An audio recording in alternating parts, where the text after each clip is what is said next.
Fotsy, I showed my dad your Carter rant. In response, he dissuaded me from watching your channel, as it will apparently teach me to hate. The devil will take hold, and I will then hate him. Boomer cons, bro.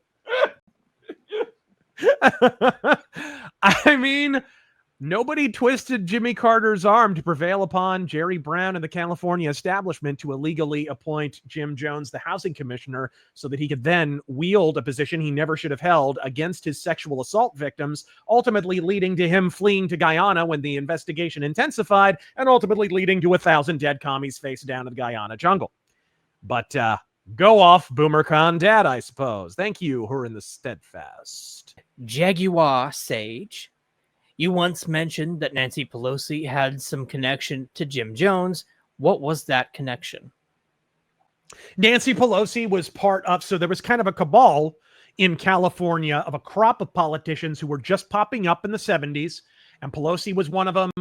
There's Barbara Boxer, I think. Dianne Feinstein was one of them. Jerry Brown, George Moscone, Harvey Milk was in that whole set, right? That whole group of people.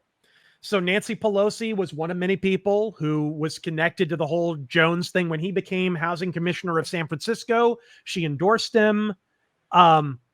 Unfortunately, we'll never know if she spoke at his church. We know that the vast majority of the California political establishment did speak at his church. We have some evidence of, for example, Jerry Brown speaking at his church.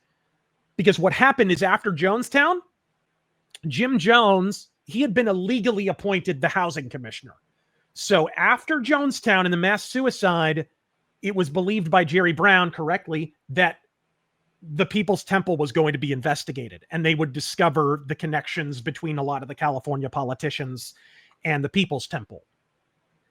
So Jerry Brown, the day of Jonestown, ordered all public records in the California archives relating to the People's Temple, meaning pictures, articles that would have been covering events that prominent California politicians would have been involved in with the People's Temple. He ordered them all purged, which is why the only pictures we have of Jerry Brown with Jim Jones, of Jerry Brown with Rosalind Carter and such, those are from independent third-party newspapers from out of state. Nothing from California is extant. And the only stuff that exists in the California, like Historical Society and stuff, is pulled from outside California sources. So Pelosi very likely spoke at his church, because pretty much everyone did in the California political establishment. But only Jerry Brown was prominent enough to have been covered nationally outside of California, so we still have the photos of him with Jim Jones, him speaking from the pulpit. We don't have a photo of him at the pulpit with Jim Jones in the background or anything that neat, but we do know that he spoke from the pulpit and whatever. So did Rosalind Carter. And of course, Rosalind Carter prevailed upon her husband, and her husband was the person who in all likelihood pulled the strings to get the California political establishment to immediately latch on to Jim Jones in the way that they did. That led to him being housing commissioner. Him becoming housing commissioner led to him wielding that position against his victims. That ultimately led to him fleeing to Guyana and, of course, the mass suicide, as I said earlier.